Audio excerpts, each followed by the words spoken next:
majalah ekonomis menyatakan, dan itu disepakati oleh negara barat khususnya, bahwa Indonesia adalah shining example. Contoh yang bersinar di mana antara Muslim, demokrasi, dan moderasi ternyata kompatibel. Ternyata bisa bergandengan tangan tuh yang tiga itu. Antara Muslim, kita Muslim, dan kita juga demokrasi, dan kita juga modern. Nah, negara barat itu sebagai contoh, bahkan itu judul heading dari majalah The Economist. Bayangkan pemilu di kita demokrasi. Contoh, saya kalau ngobrol sama teman-teman orang asing yang ada di waktu di luar, tanya ke saya, Hasan kok saya ke Bali banyak kayak tempel-tempel. Mereka kaget sekali ketika tahu mayoritas Bali adalah Hindu. Dia bilang di negara sebesar Indonesia yang 92% Muslim, ada pulau yang terkenal Bali dan mayoritasnya adalah Hindu. Dan gimana itu? Kita hidup dengan mereka. Terus Borobudur terbesar di Asia Tenggara, tempel terbesar bahkan di dunia. Buddhis, Buddha. Ada, kita rawat, kita oke. Kita lihat sekarang, termasuk Obama, impress dan datang, Obama sendiri datang ke Istiqlal, di mana Istiqlal berhadapan dengan katedral. Kalau Jumat, orang-orang Muslim yang sembahyang di Istiqlal bisa parkir di halamannya gereja. Dan orang di gereja, kalau hari Minggu, boleh parkir di halamannya Istiqlal. Kita tidak sadar itu. Tapi negara di dunia melihat itu. Hebatnya sampai Obama, waktu kunjungan kenegaraan ke Indonesia, datang ke Istiqlal, dijelaskan bagaimana hubungan antara kedua gedung yang besar ini. Nah, jadi kalau kita lihat, itu di mata dunia itu. Sekarang pertanyaannya, saya tidak mau masuk politik dalam negeri ya. Saya akan dari Kemlu. Nah, itu Indonesia. Nah, sekarang pertanyaan saya, ketika orang Barat melihat Indonesia seperti itu, terus Indonesia keluar dari wilayah kita, berangkat ke luar, kira-kira pandangan mereka siapa lagi? Tambah satu identitas luas wilayah. Luas wilayah kita 5.250 km cabang Merauke ya. Barat ke timur. Itu exactly 3.200 mile. Sama dari dari New York ke LA. Jadi kalau Anda peta Indonesia tempel ke peta Amerika Serikat sama persis. Jaraknya 3 time zone. 3 waktu kan, antara timur, tengah dan barat. You bayangkan negara terbesar di ASEAN. Ekonominya ke-15 terbesar di dunia. Indonesia anggota G20, bahkan sekarang lagi giliran, karena setiap tahun ganti, sekarang kita lagi presidensi G20. Kita anggota akuat ASEAN. Kita tahun depan ketua ASEAN. Kita berperan penting di Organisasi Kerjasama Islam, OKI. Kita berperan di Gerakan Non-Blok. Kita berperan di Asia Pacific Economic Cooperation. Itu Indonesia. Nah, kalau Anda tanya sekarang, itu orang luar melihat Indonesia, kan tadi di mata dunia, ya dunia lihatnya itu.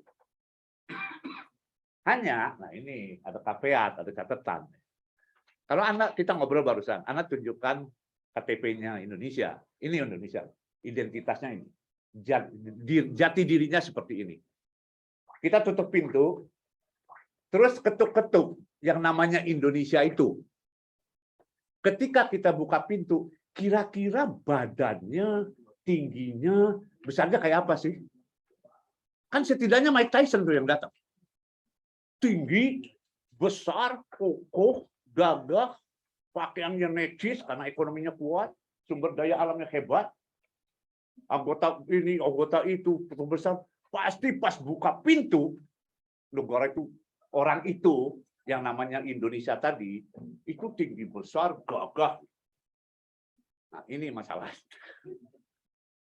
Yang dilihat Barat, yang dilihat dunia, ternyata waktu masuk, betul besar begitu, tapi jalannya loyo. Terus humble, sopan, malu-malu. Masuknya. Jadi, tidak menunjukkan jati diri badannya yang besar itu. Bukan kurang pede. Itu sifat yang ditunjukkan oleh Indonesia, kita harus humble. Harus sopan, harus apa. Nah, politik luar negeri nggak bisa sopan. Ya, maaf ya, di Kemlu saya udah dikenal selalu agak agresif. Sampai Menlu aja kelabakan kata bilang. Karena kita harus Indonesia keindonesiaannya tunjukkan. Senyum-senyum gini.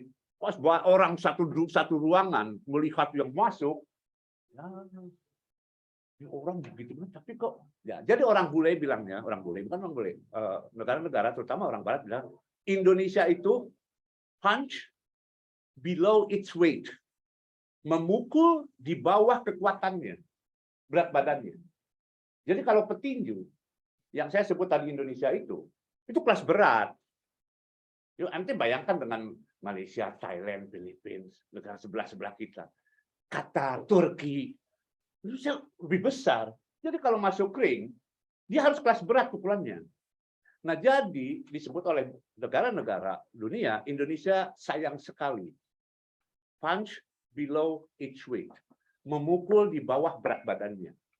Jadi harusnya masuk pukulannya kelas berat kalau tinju, yang kita pukulkan adalah kelas ringan atau kelas 10. Jadi kita sudah kelas berat masuk. Tapi masuk ring, pukulan kita nggak kelasnya kayak bukan apa? Karena kita harus sopan, kita harus ini. Coba bandingkan dengan Qatar. Siapa Qatar? 2,7 juta. Orang Qatarnya cuma 400.000. Bagaimana dia di dunia internasional? Dia punch, disebut oleh orang, itu punch above its weight. Dia harusnya kelas ringan. Tapi mukulnya kayak orang kelas berat. Gitu. Bagaimana Turki? Sama. Nah, jadi ada isu di situ bahwa kita itu potensinya tinggi sekali, besar sekali, tapi kita tidak memanfaatkan potensi yang ada.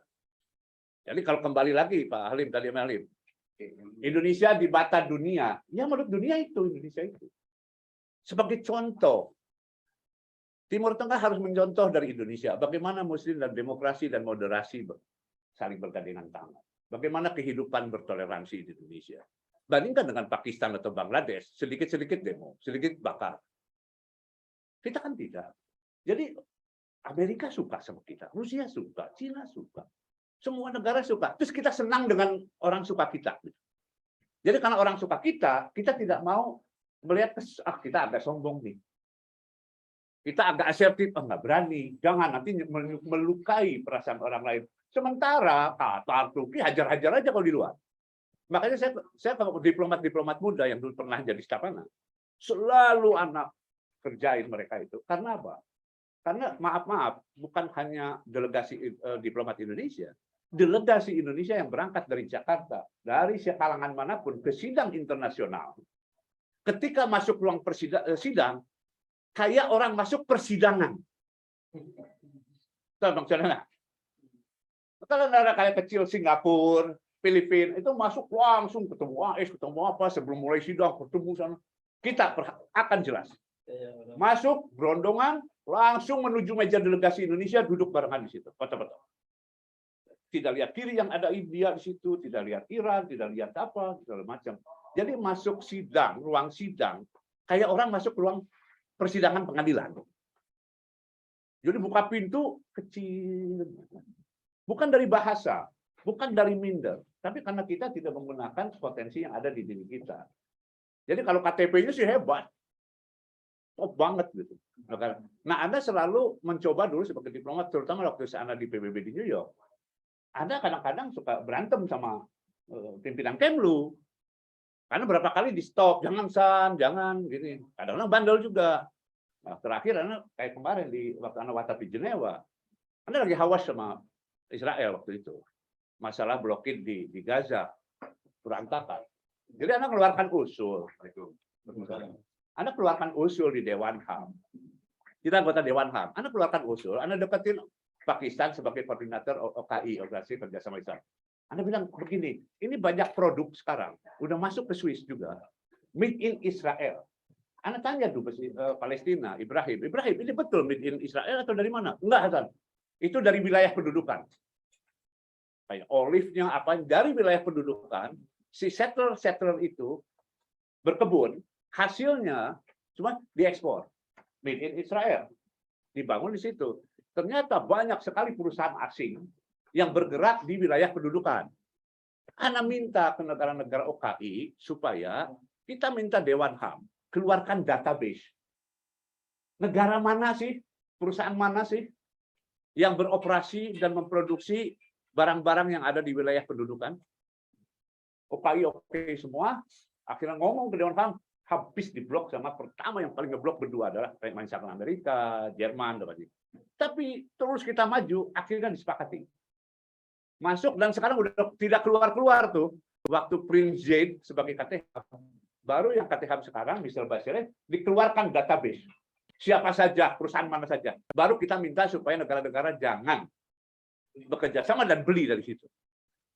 Itu kita deg-degan karena ada seorang kanseler dari kedutaan Amerika Serikat datang ke Kemlu. Bilang ke Kemlu itu dubes Anda di Jenewa macam-macam gitu. Itu kan nggak perlu itu ini. Kemlu hubungin anak-anak siapa yang datang? Kanseler nggak usah dengerin. Nah, jadi hal-hal seperti itu harusnya itu yang terjadi sekarang ini. Nah, oleh karena itu politik luar negerinya ya. Jadi kalau Halim bilang karena Indonesia di mata dunia dan apa yang harus kita lakukan. Simple. Beberapa hal yang harus kita lakukan. Yang pertama ya nomor satu ya kita mukul sesuai dengan berat badan kita. Punch as its weight. Kita nggak usah above the weight lah. Jangan kayak Qatar lah. Kita mukul lebih dari kekuatan kita. Enggak. Tapi jangan juga kelas berat terus kita mukulnya kelas ringan. Karena itu. Ya sesuai dengan berat badan, sesuai dengan tinggi badan. Indonesia negara terbesar keempat di dunia, negara demokrasi ketiga di dunia, penduduk muslim terbanyak di dunia, aktif di berbagai organisasi. Ya Indonesia harus seperti itu. Jadi mulai harus yang namanya asertif, harus mulai tegas, harus tunjukkan ke orang. Jangan khawatir tidak disukai. Kadang-kadang kita khawatirnya nanti kita dianggap kalau orang Inggris bragging, chin up. Nanti dianggap kita sombong, kita angkuh, mentang-mentang negara besar. Gitu. Enggak. Justru negara-negara kecil akan melihat Indonesia, wah ini bukan saya. Kalau ada apa-apa saya datang ke dia. Kalau saya perlu apa-apa saya mau datang ke Indonesia. Saya nggak akan datang ke Qatar, saya nggak akan datang ke Thailand, saya datang ke Singapura, ke Indonesia. Kan caranya aja kan. Caranya harusnya tentunya humble, sopan, apa. Jadi ketika ketemu dengan negara besar, lebih besar dari kita ketemu Cina, ketemu India, ketemu Amerika, ya kita meskipun di bawah mereka, tapi kan kita sesuai dengan berat badan kita mukulnya. Jadi berhubungan dengan Amerika ya level, kita tidak minder. Nah, ketika kita dengan negara kecil, meskipun kita besar, cuman caranya kita tidak sombong gitu. Bahkan negara kecil akan melihat Indonesia, ini yang harus saya datangi kalau saya perlu apa-apa. Jadi yang perlu adalah satu. Pertama adalah pukul sesuai dengan berat badan kita. Punch. Sekarang dunia masih melihat Indonesia punch below its weight. Indonesia mukul tidak sesuai dengan berat badannya. Negara itu besar. Negara itu sumber daya alamnya, demokrasi, udah semua yang ente mau ada. Tapi pas keluar tidak digunakan itu. Karena ada rasa yang tadi bukan minder dengan malu beda. Agak sopan. Takut makanya waktu dulu kan presiden juga bilang katanya satu musuh terlalu banyak, 1 juta teman terlalu sedikit. Iya betul. Tapi jangan pernah berpikir akan dimusuhi karena politik luar negeri itu kan sesuai dengan kepentingan dalam negeri. Itu kan refleksi dari kepentingan nasional di dalam negeri. Ya kalau kepentingan nasional di dalam negerinya kita harus assertif, harus tegas. Jangan pelin-pelan gitu. Beledar aja gitu. Negara lain juga begitu kok. Nah, kalau di bidang ekonomi oke, tapi kadang-kadang di bidang politik kita selalu masih merasa sekarang kita G20, sudah G20 aja udah kartu hampir itu king atau as sudah. Kenapa nggak memainkan itu? Kenapa kita jadi ketua ASEAN tidak mainkan itu? Nah, itu satu ya. Apa yang harus dilakukan adalah punch. Yang kedua, ada kecenderungan Indonesia. Ini sebagai diplomat, karena melihatnya seringkali kita istilahnya fire and forget. Kita nembak, tapi setelah nembak kan lupa. Apa tembakan ente itu kena kepalanya, kena dadanya, kena kakinya, meleset. Jadi istilahnya fire and forget. Tembak, dah. Duduk. Yang lain, kerjain yang lain. Tembak. Maksudnya apa? Sering sekali banyak inisiatif dari Indonesia yang bagus. What next? Nggak ada follow-up. Saya senang sekali dan saya menyambut baik kunjungan Pak Presiden Jokowi ke Kiev, ke Ukraina, dan ke Moskow, ke Rusia. Semua orang menyambut baik. Hebat Pak Presiden, satu-satunya kepala negara, kepala pemerintahan dari Asia yang berkunjung ke dua negara. Apa bukan bagus itu? Itu ide cemerlang untuk mencoba menjembatani. Di pidato kemarin Presiden bilang kita berperan untuk menjembatani. Bapak Presiden udah selesai itu tugasnya. Apa follow up-nya? Bukan level Presiden, level pejabat-pejabat pimpinan kementerian yang harus menindaklanjuti apa yang sudah dicapai oleh Bapak Presiden. Jadi sudah Bapak Presidennya datang ke ring, tunjukkan berat badannya, pancing ke sana, pancing ke sini, udah selesai at the level of the kepala negara. Nah sekarang follow-nya apa? Apakah ada pertemuan antara tripartite? Indonesia, Rusia, Ukraina. Kenapa kita nggak ketemu bertiga itu? Sebagai follow up pembicaraan antara Bapak Presiden dengan Presiden Putin dan Zelensky. Kan tidak ada. Jadi yang Anda bilang itu, inisiatifnya bagus, setelah itu selesai. Itu bukan tugasnya Presiden. Itu tugasnya para diplomat atau negosiator. Apa yang terjadi dengan Presiden Erdogan? Presiden Erdogan tidak berkunjung, tapi telepon Presiden Putin, telepon Presiden Ukraina, kemudian di follow up dengan pertemuan di Istanbul antara ketiga pejabat ini. Hasil dari pertemuan adalah dibukanya ekspor gandum dan bantuan kemanusiaan. Ada follow up-nya. Besok Erdogan akan pergi ke Ukraina dengan Sekjen PBB. Nanti dari Ukraina, Sekjen langsung ke Istanbul. Nanti follow up tuh pas itu. Nah, Pak Presidennya udah hebat. Kalau di ekonomi, masih kelihatan ada follow up. Presiden ke Cina, ke Korea Selatan, sama ke Jepang. Dapat investasi, segala macam, follow up. Karena apa? Siapa yang melaksanakan? Bisnismen yang jalan. Kalau Ahmad, jalan tuh, Mas. Ya, tapi kan kalau politik nggak bisa. Jadi maksudnya banyak sekali inisiatif dari Indonesia, tapi tidak, kayak ya itu setelah selesai dan kalau abad anak itu fire and forget. Jadi ente sudah hebat, lu tonton orang nembak, cas, terus tinggalin. Tidak lihat ente apa itu kena kakinya, apakah kena atau tidak. Nah, itu yang nomor 2. Jadi Pansenwit yang kedua, inisiatif apapun yang begitu hebatnya. Kasihan kan Bapak Presiden jauh-jauh berangkat, situasinya lagi perang, datang ke Kiev, datang ke Moskow, menjembatani. Kan bukan level Presiden lagi. Presiden sudah membukakan pintu lebar-lebar. Presiden bilang tadi kemarin saya nonton di kemarin ya di DPR kan, kan, kita telah menjembatani antara betul. Tapi setelah itu kan pindah fokus lagi pejabat-pejabat di dalam negerinya. Tidak memfollow up itu sebetulnya kalau misalkan di follow up, ya kan tinggal kan ikut tuh rombongan. Ketemu dengan Sergei Lavrov, Menlunya, ketemu dengan Menlunya sana, atau dengan menteri siapa. Ya tinggal adakan tripartite, pertemukan yang dua itu. Siapa yang dilakukan oleh Turki. Jadi Turki itu punch above its weight. Beratnya nggak seperti kelas berat, dia kelas tengah lah. Tapi pukulannya kelas berat gitu, karena di follow up. Kalau saja itu di follow up, beda hasilnya. Jadi itu yang kedua. Jangan kalau inisiatif, apalagi tingkat negara, wajib hukumnya untuk sayang soalnya. Yang ketiga, kita ini kan pedoman kita kan foreign policy-nya luar negerinya bebas dan aktif. Apa itu bebas aktif itu? Maknanya apa sih?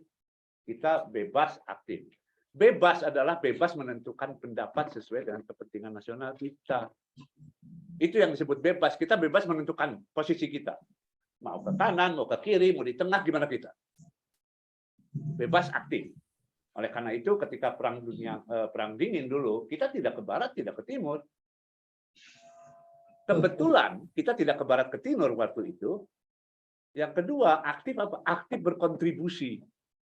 Jadi kita bebas menentukan pendapat, tapi juga kita aktif berkontribusi. Aktifnya oke. Cuman ya tadi, kontribusinya kadang-kadang tidak diterusin sampai habis, sampai pol lah. Tapi bebas ini sayangnya termasuk diplomat-diplomat teman-teman saya, staf saya dulu masih suka dipandang pahamnya adalah netral. Bebas aktif itu kita netral. Buat saya pribadi sebagai mantan diplomat, bebas aktif, bebas tidak netral. Bebas itu bebas menentukan pendapat sesuai dengan kepentingan nasional. Tidak harus netral. Contoh, ketika Rusia jelas-jelas invasi, menyerang, nembak, menguasai Ukraina, kita nggak bisa netral. Kita nggak bisa, kita kan bebas aktif. Jadi kita bebas menentukan pendapat. Nah, sekarang kepentingan nasional kita apa? Ya, apa sih duta besar Indonesia? Undang 45. PBB mengamanatkan kita untuk tidak boleh ada tindakan penjajahan. Harusnya waktu itu kita nggak usah takut Rusia. Ketika Rusia menyerang Ukraina, kita jelas menyatakan Rusia salah. Satu negara lagi duduk tenang-tenang kok. Terus dia mau jadi anggota NATO, ya mau jadi anggota NATO. Kenapa harus diserang? Tapi kan posisi kita awal-awal abstain di PBB. Ketika pemilihan resolusi, posisi Indonesia pertama yang kemarin bulan Maret kita mulai mendukung dengan 141. Tapi di awal kita ngambil posisi abstain. Ketika saya sekarang sudah tidak di ini, banyak teman-teman Kemlu yang telepon ke mana, SMS, Pasan kira-kira gimana ya posisinya? Dukung. Ujung-ujungnya abstain. Jadi bebas aktif itu masih dianggap sebagai netral. Supaya orang kita tidak ke kanan, tidak ke kiri. Itu dulu. Itu waktu perang dingin antara Barat dan Timur. Karena kita kepentingan, makanya Muhammad Hatta kan bilang mengayuh di antara dua kara. Bukunya dia kan, pernyataan dia adalah kita itu mengayuh di antara dua karang. Dua karang besar yaitu East sama West, Barat sama Timur. Soviet Union sama Amerika dan sekutunya. Nah, kita mengayuh di antara dua karang.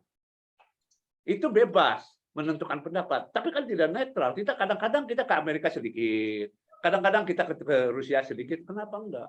Sama aja waktu kita beli pesawat. Kadang-kadang kita bisa beli pesawat di Amerika. Karena embargo pindah ke Rusia. Terus sekarang dengan Korea Selatan. Kan bebas. Jadi jangan dianggap bahwa bebas aktif itu netral. Bebas aktif ya bebas menentukan pendapat. Kita lihat apa sih kepentingan Indonesia. Sekarang apa kepentingan Indonesia terhadap perang invasi. Anda nggak nyebut perang ya, invasi itu. Karena Ukrainanya nggak mau perang. Ukraina terpaksa membela diri. Bukan Anda membela Ukraina, tapi kenyataannya adalah Ukraina diserang dan dia membela diri. Jadi bukan perang Ukraina, tapi invasi Rusia ke Ukraina. Nah, kepentingan nasional kita, apakah kita mau melihat ada satu negara yang lebih lemah diserang oleh negara yang lebih kuat? Kalau tidak, ya sorry. Cuman caranya adalah elegan. Sampaikan ke Rusia, look, Anda salah. Maaf, Anda akan saya akan ambil posisi mendukung resolusi itu. Tapi bilang sama Rusia, saya ingat sekali, ketika saya akan vote in favor, mendukung resolusi di Dewan HAM mengenai Myanmar, pagi-pagi Anda telepon dulu Duta Besar Myanmar. Anda bilang sama Duta Besarnya, waktu Min, kenapa? Ini resolusi sejalan dengan posisi Anda, dengan posisi Indonesia. Apapun yang ada di resolusi itu sama. Jadi Anda nggak mungkin abstain. Jadi Afwan, saya akan mendukung resolusi ini. Waduh, Hasan bisa nggak abstain? Nggak bisa kalau abstain, karena nggak ada yang salah di resolusi ini. Ya, terus gimana ya Afwan? Nanti harus ngerti. Ini kepentingan publik Indonesia akan melihat seperti itu. Ya udah bisa nggak? Waktu Anda ini kan cantik tuh. Waktu ente explanation of vote after the vote, menjelaskan kenapa saya voting, setelah voting kan boleh. Jadi kalau di PBB di mana-mana itu ada dua. Kalau kita voting, Anda kan tiga tuh. Anda mendukung, abstain, atau against. Nah, kalau ente abstain atau against, atau ente punya hak untuk ngasih penjelasan ke semua negara kenapa saya abstain.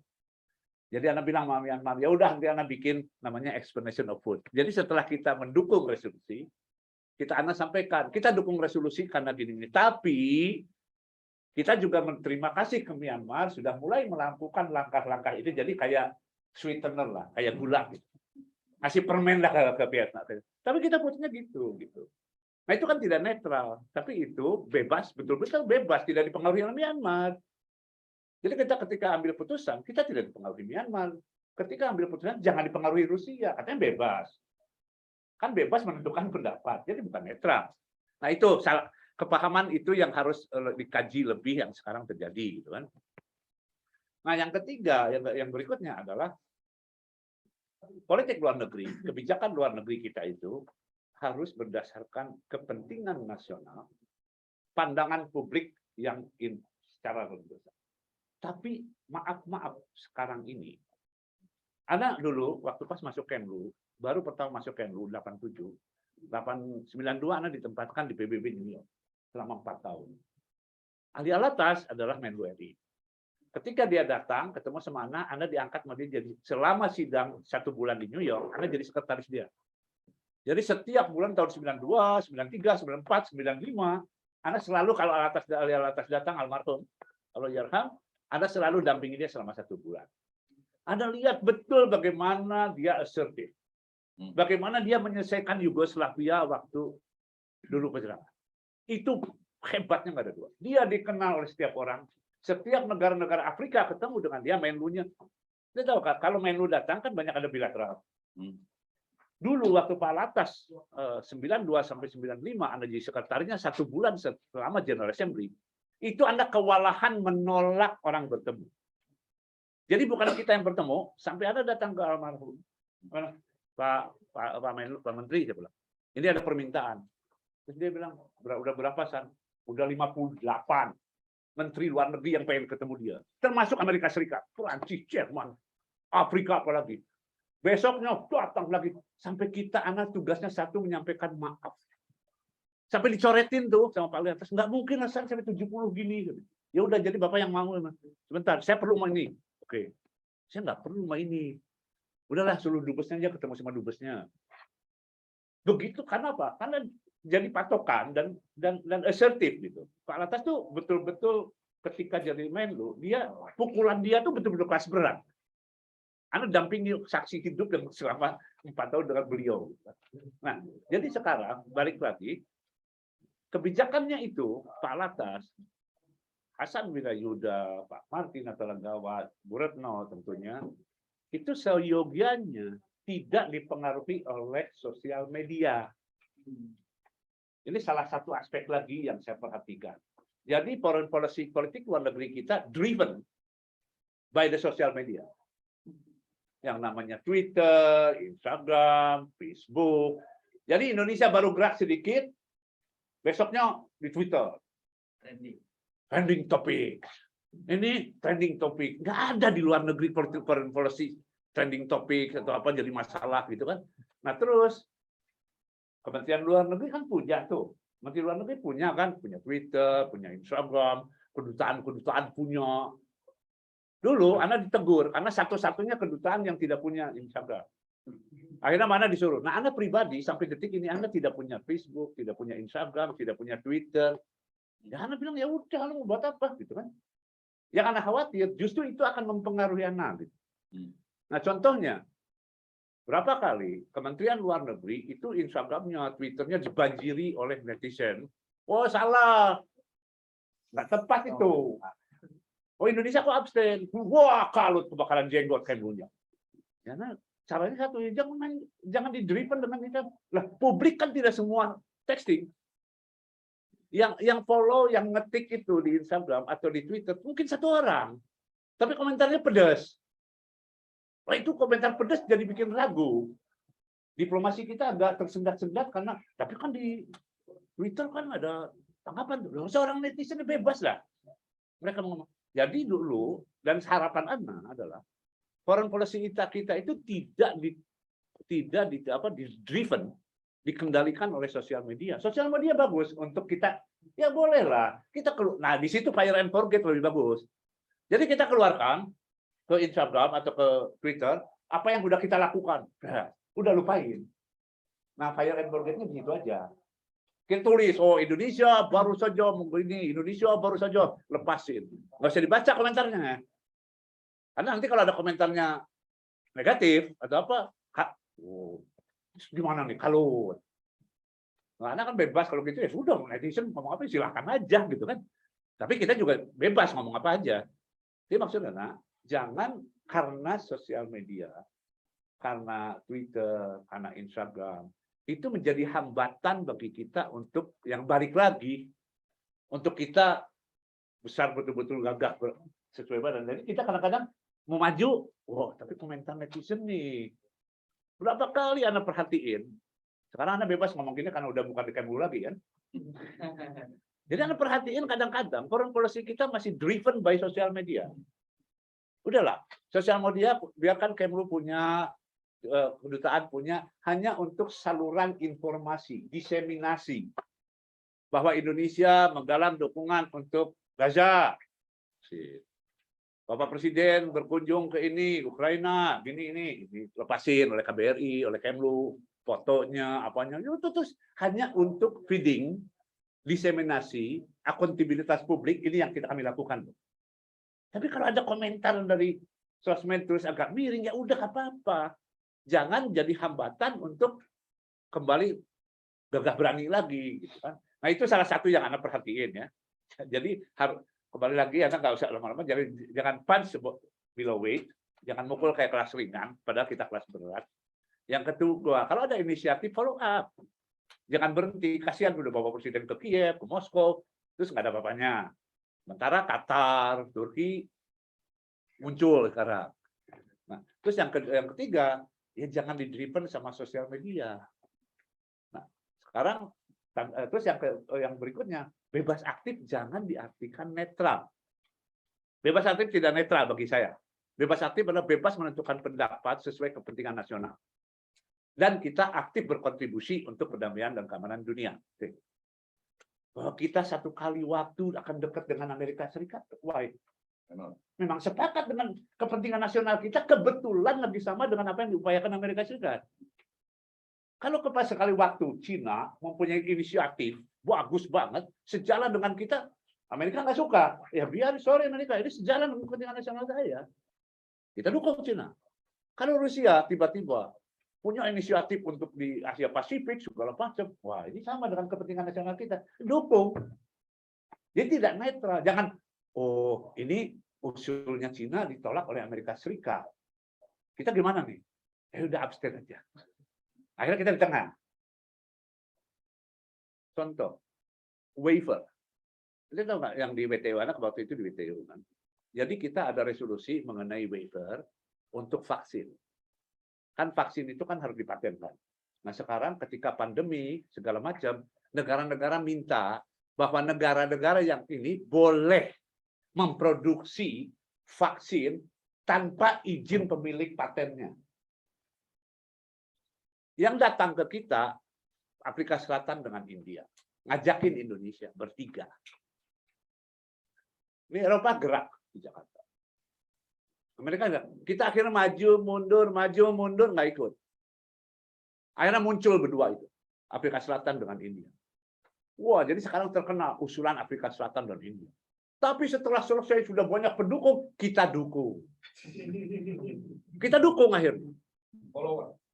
Ikut, dukung. Padahal pertama kali India itu bukan ngajak South Africa. Ngajaknya Indonesia, yuk berdua, yuk. Anda kan lagi ngadepin pandemi, saya lagi ngadepin pandemi. Bisa perusahaan-perusahaan kita nggak bikin vaksin, mencontoh yang ada tanpa izin, karena sudah dipatenkan. Dan itu kerjaan Anda di WIPO. Itu sudah dipatenkan. Jadi namanya waiver, dibebaskan. Karena kita tidak asertif tadi, begitu bimbang. Karena apa? Uni Eropa sama Amerika Serikat, waduh, kebakaran jenggot karena produsen farmasinya semua ada di dia kan. Ya sekarang Anda nanti mau apa? Mau Moderna, mau Pfizer, mau apa? Kan mereka yang punya. Mereka bergerak, jangan sampai itu lolos. Karena kalau lolos sekarang Bio Farma apa segala macam bisa tuh. Dan itu ingredient-nya harus di-reveal. Harus dibuka. Sekarang akhirnya terus. Kemarin sampai jam 3 pagi di Jenewa berhasil tuh. Setelah ada dirubah sama Amerika ini, sama Uni Eropa ini. Tapi berita dimanapun proposal India, South Africa, India, semua koran South Africa, India. Anda nyesel nggak ada dua. Anda pas terakhir menjadi dubes. Anda nyeselnya nggak ada dua. Anda dari awal India datang dan apa kita bertiga, sebelumnya berdua bertiga. Tapi karena farmasi di Uni Eropa, di Amerika agak bimbang Kemlunya karena Uni Eropa dubesnya di sini semua bergerak kan. Kalau diplomasi bergerak mereka namanya Dimas normal. Jadi kalau bagi saya sebagai seorang diplomat itu nggak usah khawatir kalau didatangin namanya Dimas. Dimas itu datang menunjukkan mau menjelasin. Mereka datang, Anda nggak suka sama ente di sana di Jenewa, Anda nggak suka dengan perang ente di New York, Anda gini, so what? Bilanglah sama Amerika, apalagi yang datang cuma kanseler levelnya bukan dubes. Tinggal mereka, and then what? You nggak suka, loh itu kepentingan nasional saya kok. Apa? Ya berani lo ngomong gitu. Kita juga bisa kok. Kalau kita nggak suka, kita datang ke negaranya. Jangan begitu, saya nggak suka itu. Terus orang itu belum tentu mau ikuti apa yang kita mau. Jadi balik lagi gitu. Jangan terlalu benign, sangat sopan, sangat ini. Nah, itu salah satu yang. Jadi akhirnya cuma satu. Terus harus apa? Itu. Ya harus tegak sesuai dengan identitas, ciri-ciri, kredensial kita. Balik lagi ke nol tadi.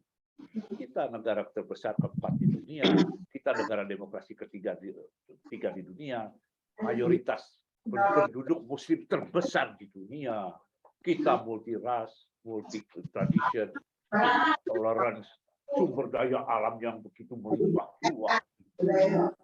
Ya, behave. Act, orang boleh bilang, act like one.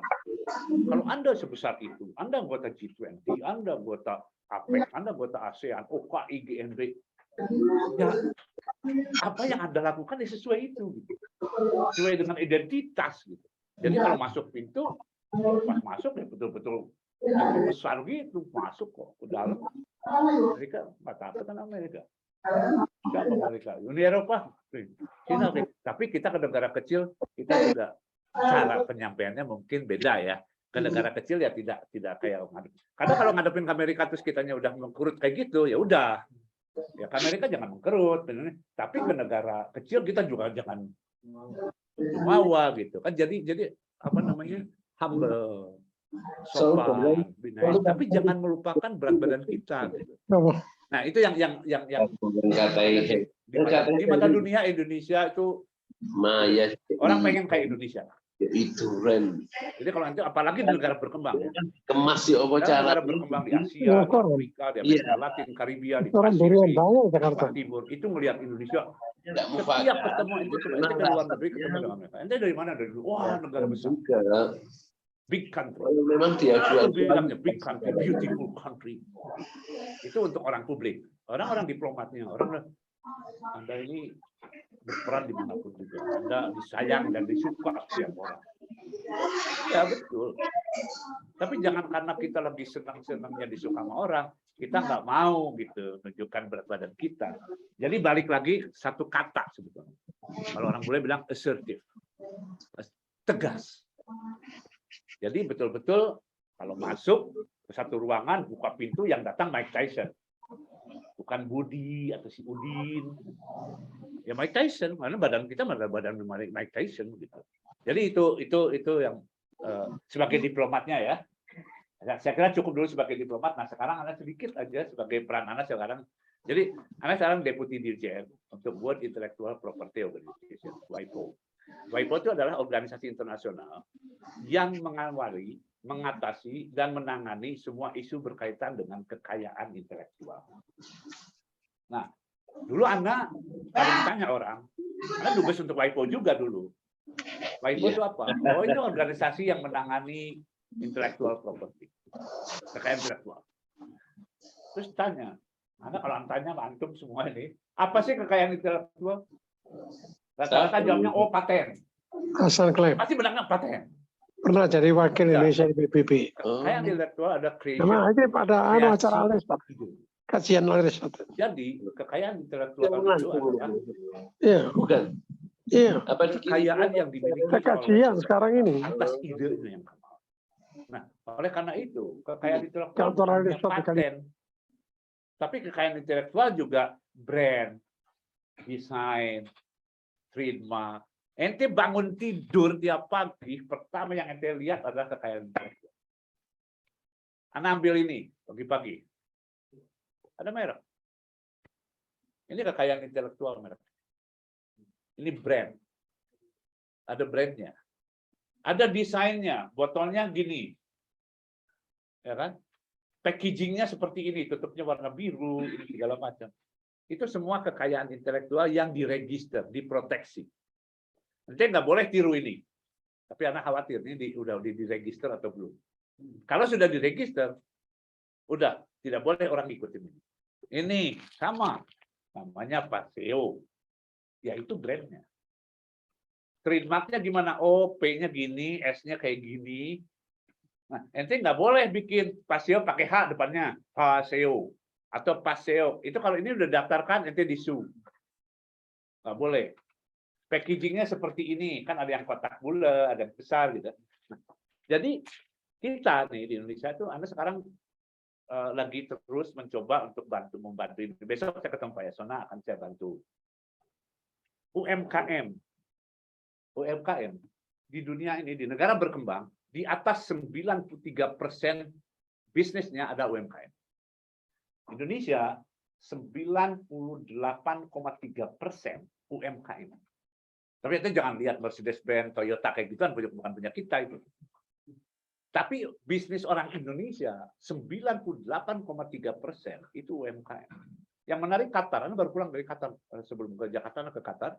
Di Qatar itu 99,2% UMKM. Semua negara rata-rata. Bayangkan,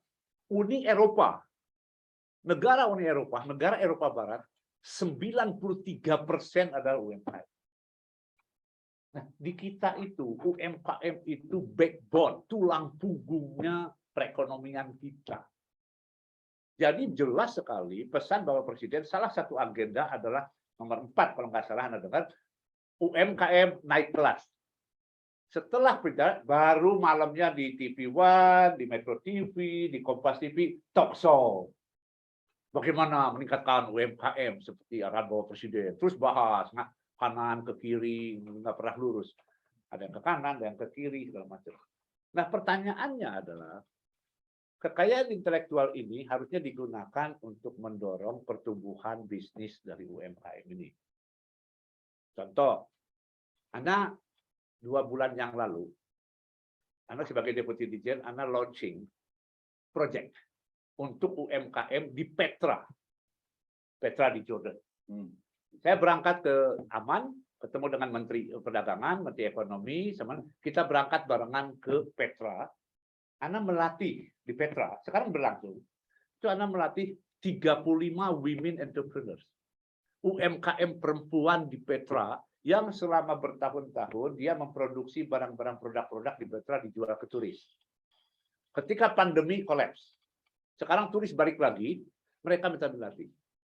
Nah, Anda ke sana sama staf Anda dari Mesir, itu ada 35 wanita di sana yang ketemu sama Anda ketemu langsung mereka eksibisi. Eksibisi 35 produk di Petra. Dari mulai kalung, potri, bahan pakaian, segala macam. Dari 35 itu, hanya 1 yang ada brandnya. Yang 34 nggak ada mereknya. Yang kalungnya, bungkusnya di kantong plastik, pakai stapler. Semua. Jadi setelah itu Anda janji sama mereka, dan sekarang udah 2 bulan berlangsung, 2 bulan yang lalu. Sekarang WIPO, sektor Anda lagi melatih mereka 11 bulan. Melatih bagaimana strategi branding, bagaimana brandingnya, desain, bagaimana mempackagingnya, dan setelah itu kita bantu untuk didaftarkan sebagai collective trademark. Jadi marknya kolektif. Punya 35 orang ini.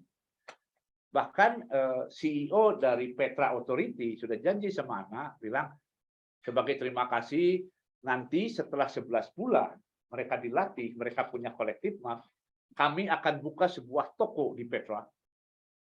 Nanti trademarknya namanya Made in Petra. Jadi nanti setelah 11 bulan mereka akan buka toko yang 35 ibu-ibu ini yang kerja di rumah masing-masing itu menjual barangnya di toko itu.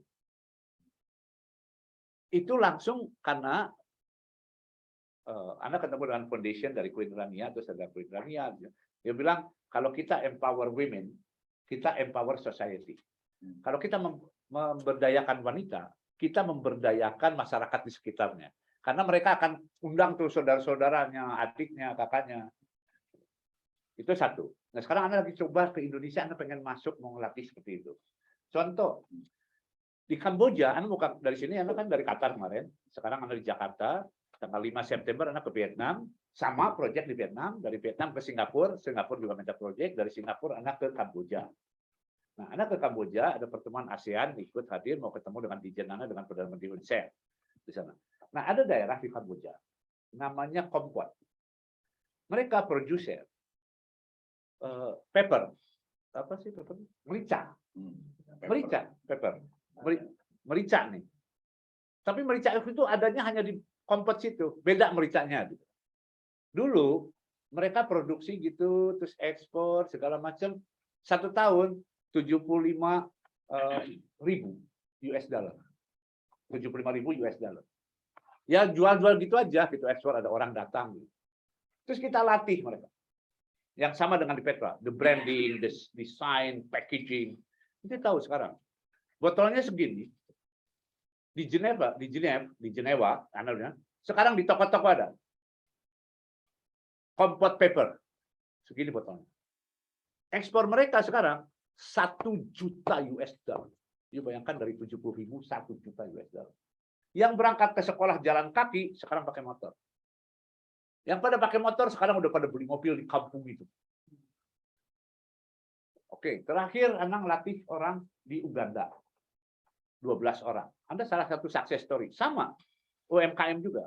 Kita latih, ada 1 orang ibu-ibu, Carolina. Dia seorang ibu, 3 anak, di belakang rumahnya dia bikin antiseptik deterjen. Tahu kan antiseptik deterjen, sabun gitu kan. Dijual jadi kantong-kantong plastik ke toko-toko di daerah Kampala di Uganda. Ternyata Anda tidak ke sana, tapi staf Anda bilang ada 1 orang yang agresif sekali pengen belajar. Ada 20 orang pilih, Anda bilang itu pilih orang itu. Anda udah punya perasaan tuh, ini orang nih kuliah tentang 3 anak, tapi setiap waktu seminar itu paling duluan terus 6 bulan dilatih. Setelah 6 bulan dilatih, kita bantu brandingnya, desainnya, packagingnya, terus didaftarkan trademarknya. Kalau kita mereknya, kita bantu daftar di Uganda. Namanya jadi Trion. Bulan Februari, Duta Besar Uganda ngotot minta kemana di kantor. Datang. Hasan, saya datang sini mengucapkan terima kasih. Kenapa? Sekarang success story. Kenapa? Carolina ini sekarang ditunjukin videonya. Sekarang masuk di videonya Waipo di Instagram mana? Itu putih kayak tempat sabun, kayak Sun Silk gituan. Putih, try on. Sekarang dia adalah the biggest supplier sabun itu ke semua sekolah di Kampala, semua rumah sakit, semua kantor pemerintah, dan kalau ente di Kampala pergi ke supermarket manapun, yang pertama di depan itu try on. Dia mempekerjakan sekarang 15. Dan sekarang anak kan menangani Waipo Academy. Jadi anak menangani sektor terbesar, anak menangani 9 direktur, semua direktur. Saya tangani 193 negara termasuk Amerika Barat juga di bawah direktur namanya Director for Developed Countries. Asia Pasifik, Arab countries, Latin America, Karibia, Afrika, semua di bawah Anda. Plus 1 Waipo Academy. Waipo Academy tahun lalu melatih 270.000 student. Jadi sekarang Waipo Academy setelah Anda latih mereka, sekarang Anda minta Waipo Academy melatih mereka yang 12 orang di Uganda itu, namanya IP for Exporter. Jadi kekayaan intelektual untuk eksporter. Bagaimana cara mereka mengekspor barang mereka, tapi akan terlindungi di negara tersebut. Kelemahan di Indonesia adalah, dan bukan Indonesia, dimanapun, UMKM terlalu cepat ingin pergi ke pasar. Ketika punya ide, bikin baru, langsung jual. Tanpa ada perlindungan terlebih dahulu. Jadi akhirnya, seperti kasus yang kalau tidak salah namanya sambal dulu, Burudi atau apa itu. Itu ngetop tuh. Trending tuh Bu Rudi. Nggak lama tuh ada Bu Ludi, Bu Anu. Packagingnya sama. Harganya lebih murah. Jadi nanti kalau ke Alfamart mendingan Bu Rudi. Harganya 8.000 atau Bu Ludi harganya 5.000. Oh, sambal sama aja. Ternyata dia nggak diregister. Ya udah kolaps. Nah, sekarang anak gini ngikutin dalam negeri ini. Ayam geprek, enak banget ya. Ada ayam geprek namanya Bensu. Ayam geprek. Pinter dia. Setelah dia mulai terkenal, dia register di Dijen KI di Kemhukam. Dia register brand dia, merek dia. Terregister, nggak lama ada artis namanya Bensu juga kalau disingkat tuh. Oh, Bensu. Bikin ayam geprek juga. Nggak lama pas gitu, di KI itu ada direktur pengaduan dan penyidikan. Langsung dia kirim surat ke sana. Saya melihat ada sama Bensu, Anda tidak terima karena Anda punya ini sertifikat punya Anda. Kasih tahu, wajib tutup kalau nggak kena denda. Yang artis itu tutup, kolaps sudah. Nah, jadi kita harus menjelasin ke UMKM. Loh, bilang sama UMKM ini, kalau ya kan Pak Jokowi bilang naik kelas. Naik kelas bagaimana? Naik kelas adalah produk mereka dari yang normal, yang masif jadi premium. Bagaimana cara premium? Kasih strategi. The branding, the design, the packaging, bagaimana komersialisasinya. Setelah itu dia matang premium, bagaimana kayak comfort paper, bagaimana ekspornya. Nah, Waipu Academy bisa melatih bagaimana dia ekspor. Sehingga sekarang gini, kalau sudah keluar, oh kita ekspor Filipina ke Malaysia tanpa dilindungi di Malaysia. Ada juga nih, kita register di Indonesia, terdaftar di Indonesia, punya sertifikat merek di Indonesia, tidak boleh ada yang tiru di Indonesia, tapi you bisa ditiru di Malaysia. Ketika you ekspor dan tidak dilindungi di Malaysia, ada orang Malaysia, contoh di UAE, ada dari Spanyol selama ini jual telur ayam ke Emirat, kontainer. Itu dimanapun merek itu terkenalnya, ada orang pintar. Dia selidiki itu. Dia pura-pura mau daftar merek itu ke Dijen KI-nya di UAE. Nggak terdaftar. Dia minta orang selidiki di Spanyol. Tidak terdaftar. Loh, telur ayam kan bukan kita yang bikin, ayam yang bikin. Ya piara ayam aja. Akhirnya orang UAE ini, bukan orang UAE, orang turunan India. Dia cari perusahaan-perusahaan yang bisa produksi telur ayam. Setelah itu dia bikin packaging mereknya sama. Masukin ke toko-toko. Nama itu udah terkenal. Masukin. Setelah masukin, ketika kontainer dari Spanyol datang, dia sue. Apa itu? Impor. Loh itu kan punya saya. Mereknya sama dengan saya ini. Suratnya. Registrasi. Ternyata yang Spanyol tidak diregistrasi. Dikembalikan kontainer itu ke Spanyol. Kolem, dia nggak bisa jual lagi gue. Nah, kalau kayak UMKM dikasih tahu UMKM, kalau ente mau ekspor, ente harus register bukan hanya di Indonesia, tapi ada namanya Madrid Protocol. Madrid Protocol dilindungi di 103. Kita anggota. Jadi ente ke Dijen KI, anak ini produk anak, merek anak mau didaftarkan di Indonesia. Nanti nggak ekspor.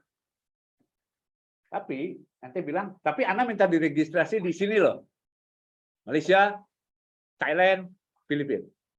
Nanti ini Dijen KI lapor ke Waipo, ke kantor anak, kita yang melindungi mereka di sana. Bukan Indonesia. Mereka yang bertiga itu anggota Waipo, jadi kita bisa punya hukumnya bahwa kita tegas ketiga negara ini. Jadi kita yang melindungi produk-produk. Nah, ini yang masih disayangkan di kita UMKM 1. Yang kedua, kalau kita lihat kenaikan merek, pendaftaran merek di Indonesia, itu kenaikannya selama pandemi. Seluruh dunia naik selama pandemi. Karena orang menjadi punya ide kan, apalagi zaman digital. Masukin online. Itu didaftarkan. Kenaikan pendaftaran itu 44%.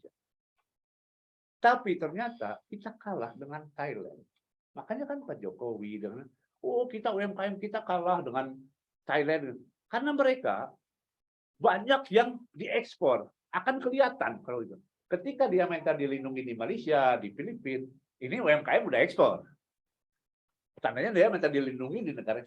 Saya tanya sama seminggu lalu ada ke sana ke KI, ke Dijen KI.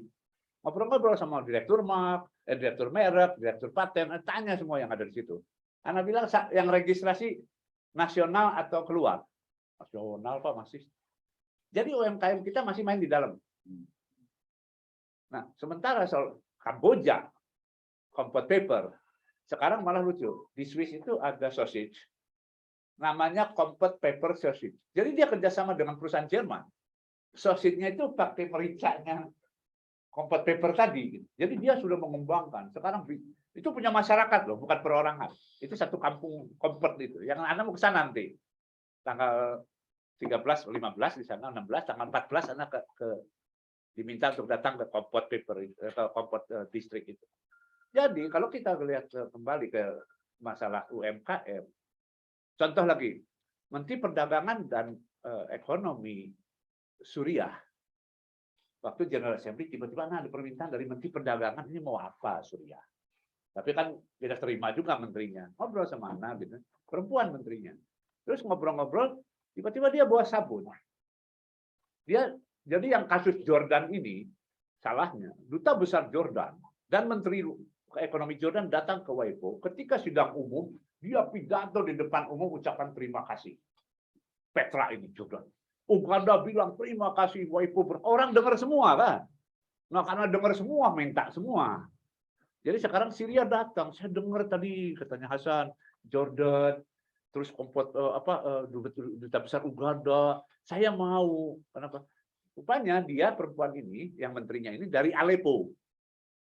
Nah di Aleppo itu terkenal secara dari turun-temurun itu olive, minyak zaitun, yang dibikin sabun. Jadi sabunnya itu 100% dari minyak zaitun, dari olive. Kasih ke anak segini bungkusnya nggak tertarik, nggak menarik lah sama sekali. Sebentar, loh, sama menterinya, sebentar. Ini dari Aleppo, khas Aleppo. Apa bedanya dengan Savon de Marseille? Dia bilang, iya, mereka beli dasar. Jadi ada Marseille di Prancis, selatan dekat Nice, dekat Monaco itu. Ada pengusaha dari Marseille. Berangkat ke Aleppo, beli spesial olive yang hanya ada di Aleppo. Dia bawa ke Marseille, dia produksi sebagai sabun 100% from olive oil. Sama dengan yang di Aleppo. Sekarang nanti buka website, tulis Savon de Marseille. Sabun dari Marseille. Harganya 7 euro. Ada yang 3, ada yang 10, ada yang 20. Bagus packaging. Dan Savon de Marseille, made in France. Ternyata dari Aleppo. Jadi sekarang dia datangkan, ditunjukinlah hasil produknya mereka. Anda bawa ke sini. Anda bawa ke sini, pas sama hari mana di sana, pas hari mana di sana, saya bawa hasil. Ternyata udah 100% olive. Nah, tandanya apa? Itu dibawa kan? Sekarang terkenal di seluruh Eropa, Savon de Marseille. Nanti orang ngomong Savon de Marseille tahu, oh itu kelas tinggi itu. Ternyata Anda baru tahu bahwa itu dari Aleppo. Jadi sekarang Anda mau bantu, tambah kesel kan? Anda bilang menterinya, oke, Januari Anda akan latih produsernya, bagaimana ente memproduksi jadi premium. Nanti Aleppo soap, sabun dari Aleppo atau apa, ente nggak salah. Iya tolong. Jadi Januari Anda punya proyek di Aleppo. Nah kasih. Nah Indonesia ketika ngomong inovasi itu kan Savon de Marseille inovasi itu. Ini negara-negara barat itu hebat. Jadi kita dalam Global Innovation Index yang dikeluarkan kantor Anda, Indonesia masih di nomor 85. Insya Allah tahun ini agak naik. Mungkin sekitar 79, 78, nggak tahu, masih confidential, tapi naik kita. Swiss, di mana tinggal, selama 12 tahun berturut-turut bertengger nomor 1. Tidak pernah turun dari nomor 1. Kenapa? Karena inovasinya tidak pernah berhenti day by day. Pakai contoh, sangat simpel. Kalau Anda ditanya, coklat yang paling enak, yang paling terkenal di dunia coklat mana? Swiss. Termasuk Belgia. Belgia bilang Swiss. Nanti kalau ke Jenewa, ke Bern, ke Zurich, paling banyak toko coklat. Nanti masuk ke toko coklat, kayak anak-anak masuk ke Kids Zone. Wah, menarik itu coklat segala macam coklat. Pertanyaan, apa mereka punya pohon coklat? Nggak ada satu pohon coklat pun. Tapi kenapa sekarang kalau orang ngomong Swiss coklat, orang Indonesia berangkat ke sana, delegasi manapun, jaminan sebelum pulang khas bawa coklat. Toblerone segala macam beli banyak. Loh, coklatnya dari mana? Coklatnya dari Indonesia. Nah, dari Afrika paling banyak. Dari Afrika, dari Indonesia, dari Argentina, dari Costa Rica, dari Brasil. Dia nggak punya coklat. Dia innovate.